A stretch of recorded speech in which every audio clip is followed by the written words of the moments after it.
నేను ఏదో పెద్ద పాపమే చేసి ఉండవచ్చు, ఆ పెద్ద పాపానికి తగినంత ఫలితాన్ని మాత్రం నాకు ఇవ్వకండి. అంత పెద్ద అశుభవార్త నేను వినేటట్టుగా చేయకండి. దానివల్ల నేను తల్లడిల్లిపోయేటట్టుగా నన్ను మార్చకండి. జీవితాంతం ఏడవలసినంత పెద్ద పెద్ద శిక్షలు నాకు వెయ్యకండి. మరి నీ పాపం ఎలా పోతుంది? నన్ను అనుగ్రహించండి. నేను తప్పు చేశాను. ఎందుకు చేశాను?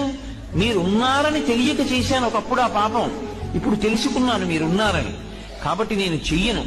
ఇప్పుడు నేను ప్రయత్నపూర్వకంగా ఏ తప్పు చెయ్యట్లేదు, కానీ అప్పుడు చేశాను. ఈశ్వర, మీరు నన్ను మన్నించి ఆ పాపము యొక్క ఫలితాన్ని ఇచ్చేటప్పుడు బహు తక్కువ చేసి ఇవ్వండి. నేను భరించగలిగేలా ఇవ్వండి తప్ప నేను భరించలేనంత దుఃఖాన్ని నాకు ఇవ్వకండి. ఇది నోటితో అడగక్కర్లేదు. ఈశ్వరుణ్ణి ప్రార్థన చేస్తాడు. వాడొకడు ఉన్నాడన్న నమ్మకం